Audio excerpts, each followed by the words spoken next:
সবাইকে আসসালামু আলাইকুম। আমি ডাক্তার শাহিনুর রহমান বলছি বাংলাদেশ থেকে। তো আজকে খুবই দুঃখজনক একটি খবর। তো এটি হচ্ছে কিয়েভের জন্য। তো যারা পুতিনের ফ্যান ফলোয়ার রয়েছেন তারা অনেকেই আসলে খুশি হবেন, কিন্তু খুশি হওয়ার কিছু নেই, কারণ মানুষ মরলে খুশি হতে নেই। তো আমরা কখনোই একজন নিরীহ বা কোনো নিরীহ মানুষ মারা যাবে সেটি কিন্তু আমরা কখনোই কামনা করি না।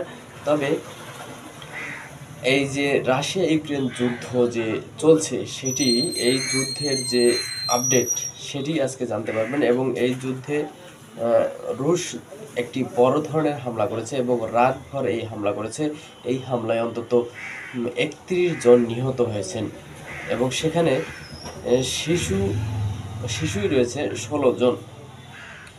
তো খবর হচ্ছে ইউক্রেনের রাজধানী কিয়েভে ৩১ জুলাই বৃহস্পতিবার রাত থেকে ১ আগস্ট শুক্রবার ভোর পর্যন্ত একের পর এক ক্ষেপণাস্ত্র ও ড্রোন নিক্ষেপ করছে রুশ বাহিনী। এতে নিহত হয়েছেন ৩১ জন এবং আহত হয়েছেন আরও ১৫০ জন। তো নিহত ৩১ জনের মধ্যে ১৬ জনই শিশু এবং অপ্রাপ্ত বয়স্ক। সবচেয়ে কম বয়সী নিহত শিশুটির বয়স, যার বয়স ছিল ২ বছর। তো নিহতদের স্মরণে আজ যে শনিবার রয়েছে সেখানে কিন্তু শোক দিবস হিসেবে পালন করতেছে এই ইউক্রেন।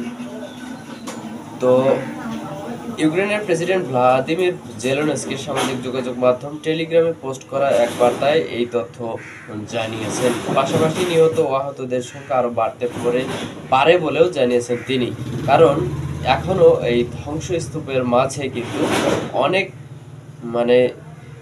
প্রাণহানির ঘটনা ঘটতে পারে বলে জানিয়েছেন এই ভ্লাদিমির জেলেনস্কি। তো জেলেনস্কির দাবি, রুশ বাহিনীর ড্রোন ও ক্ষেপণাস্ত্র হামলায় বাড়িঘর, আবাসিক ভবন, স্কুল, কিন্ডারগার্টেন, চিকিৎসা কেন্দ্র ও বিশ্ববিদ্যালয় ভবন সহ বিভিন্ন ধরনের ১০০টিরও বেশি ভবন ক্ষতিগ্রস্ত হয়েছে।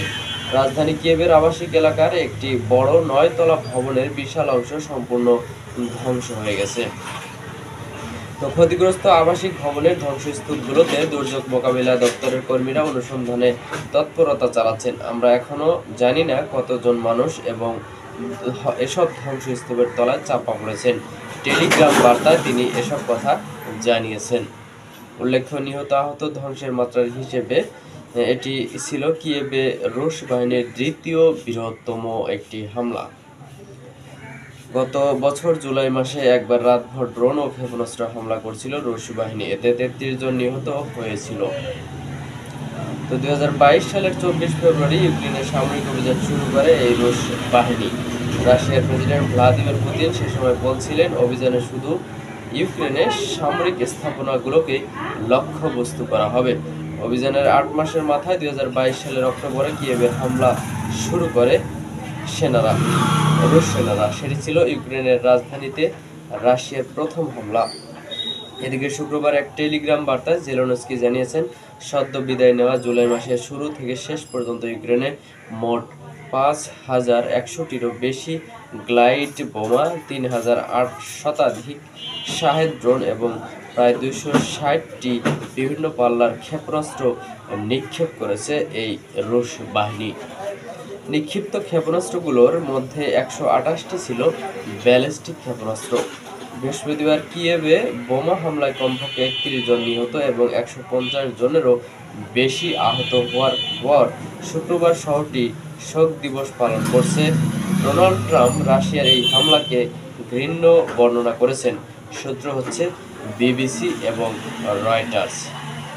তো আমরা এই যে যুদ্ধ যে বিষয়টি সেটি কিন্তু আমরা চাই না। আমরা রুশ এবং কিয়েভের মধ্যেও শান্তি চাই, কারণ আমরা সবসময় শান্তির বার্তা দিতে চাই। কারণ আমি একজন মুসলিম হিসেবে আমি কখনোই এই যুদ্ধে কিন্তু সমর্থন করি না। তো এই হচ্ছে আজকের সর্বশেষ খবর। তো দেখা হচ্ছে পরবর্তীতে অন্য খবর নিয়ে। তো সে পর্যন্ত ভালো থাকুন, সুস্থ থাকুন। সবাইকে আবারও আসসালামু আলাইকুম ওয়া রাহমাতুল্লাহি ওয়া বারাকাতুহু।